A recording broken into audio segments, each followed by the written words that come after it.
Bonjour, voici une courte vidéo pour corriger la fin de l'exercice 22 de la feuille de TD sur les espaces vectoriels qui m'avait échappé.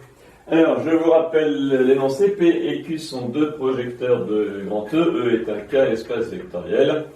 On suppose que P plus Q est aussi un projecteur de grand E et ceci nous assure que P rond Q égale Q rond P et l'application nulle. On a montré dans le début de l'exercice que les deux propriétés étaient équivalentes. Alors, il s'agit de montrer que l'image de P plus Q et l'image de P plus est égale à la somme directe de l'image de P plus l'image de Q.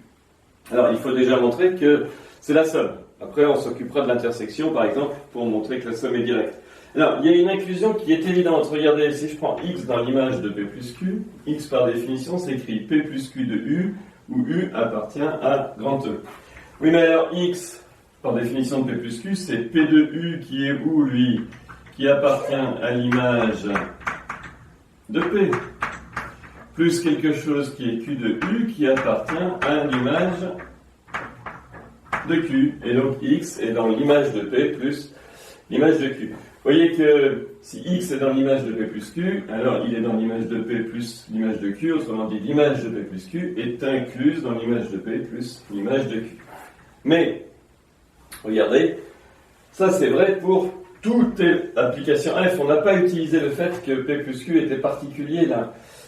Quel que soit petit f, virgule, petit g appartenant à L de E carré, si on prend quelque chose dans l'image de f plus g, ça sera un f plus g de u, et donc un f de u plus un g de u, et ça sera donc dans l'image de f plus l'image de g. L'image d'une somme est toujours incluse dans la somme des images. Alors ici, dans notre cas, il faut vérifier la réciproque.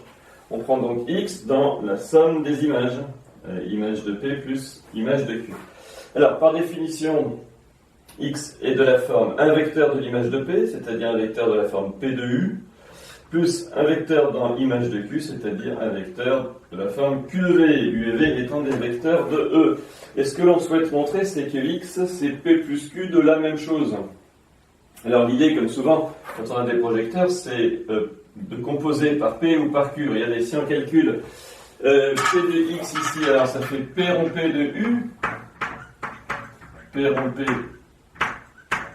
de U plus P rond Q de V. Mais P rond P, c'est P. P rond Q, c'est l'application nulle. Autrement dit, ça, c'est P de U. Et P de U, c'est X. P de... pas encore, pardon. On fait pareil avec Q de X. Alors, Q de X, c'est Q rond P de U plus Q rond Q de V. Et c'est donc Q de V. Alors finalement, P de U, c'est P de X, et P de V, c'est Q de X. Donc X égale P de X plus Q de X, c'est-à-dire P plus Q de X. Donc, X est dans l'image de P plus Q, puisque c'est P plus Q de quelque chose. Alors, ceci nous assure que l'image de P plus l'image de Q est incluse. Autant c'était évident parce que c'est vrai pour tous les endomorphismes, autant là c'était moins évident, c'est parce que ce sont des projecteurs. C'est inclus dans l'image de P plus Q. Alors, pour finir la question sur l'image, il nous reste un troisième point, c'est de montrer que l'intersection est réduite à 0. Je fais ça tout de suite. Je vous rappelle donc qu'on vient de montrer cette égalité et on veut montrer que la somme est directe. Alors, intéressons-nous à un vecteur x qui est à la fois dans l'image de P et dans l'image de Q. Par définition, puisqu'il est dans l'image de P, il s'écrit P de U, où U est un vecteur de E. Comme il est dans l'image de Q, il s'écrit Q de V, puisque Ou V, pardon, est un vecteur de E. Alors, on va, là encore, prendre P de X et Q de X. Regardez, P de X dans la première ligne donne quoi? Donne P rond P de U. Mais alors là, on a l'habitude, P rond P de U, maintenant c'est P de U. Et Q de X, si et P de X dans la deuxième là, égalité, ça fait P de X égale P de Q de X. P de Q de X, c'est P rond Q de X, ça fait 0. Oui, mais alors regardez, ça veut dire que X égale P de U et que P de X, ça fait 0. Donc ça veut dire que X est nul. Donc X égale 0. Je le mets là. Donc X égale 0. Je répète, j'ai utilisé le fait ici, que j'ai composé par P, j'ai utilisé le fait que P rond P c'est P, et puis bon, P de U c'est X. Ici, j'ai composé par P en utilisant le fait que P rond Q c'est 0. Alors, ceci assure que tout vecteur qui est dans l'image de P interne l'image de Q est le vecteur nul. On a montré une inclusion, la réciproque est évidente. Donc finalement, image de P plus Q est bien la somme directe de l'image de P plus l'image de Q. Alors, travaillons sur le noyau maintenant. Bon, là, comme tout à l'heure, il faut montrer, faut montrer la même chose. Il faut montrer que le noyau de P plus Q, c'est l'intersection des noyaux. C'est une égalité ensembliste dont une des inclusions est évidente. Regardez, pour X qui serait à la fois dans le noyau de P et dans le noyau de Q, on a P de X égale Q de X égale 0. Et si on calcule P plus Q de X, par définition c'est P de X plus Q de X, ça fait 0 plus 0, ça fait 0.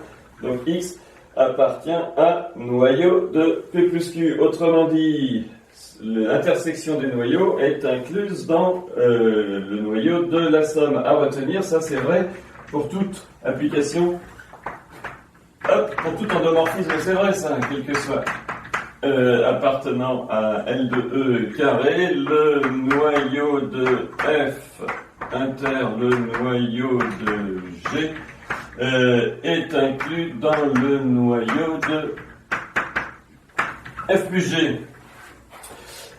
Si un X est là, il vérifie à la fois F de X égale 0 et G de X égale 0, et donc F plus G de X égale 0. Autrement dit, pour finir l'exercice, il nous faut montrer l'inclusion réciproque, alors pas dans le cas général, mais dans le cas où P et Q et P plus.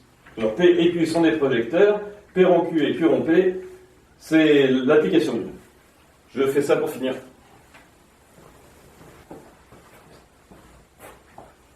Alors, on a donc noyau de P inter noyau de Q qui est inclus dans le noyau de P plus Q. La prochaine fois que vous voyez une inclusion de ce type à montrer, vous pouvez dire qu'elle est claire. Elle ne dépend pas du fait, notamment, que P et Q soient des projecteurs. Ici, non seulement c'est des projecteurs, mais c'est des projecteurs tels que P rond Q égale Q rond P, et l'application nulle. Alors, dans notre cas, celui que je viens de décrire, prenons X dans le noyau de P plus Q, et essayons de montrer qu'il est dans le noyau de P inter le noyau de Q. On a, par définition, P plus Q de X égale 0, ce qui s'écrit P de X plus Q de X égale 0. Et on veut montrer que les deux sont nuls. Mais on sait qu'on annule l'un en appliquant P, et celui-là va rester P. Autrement dit, en appliquant P à cette égalité, qu'est-ce qu'on obtient?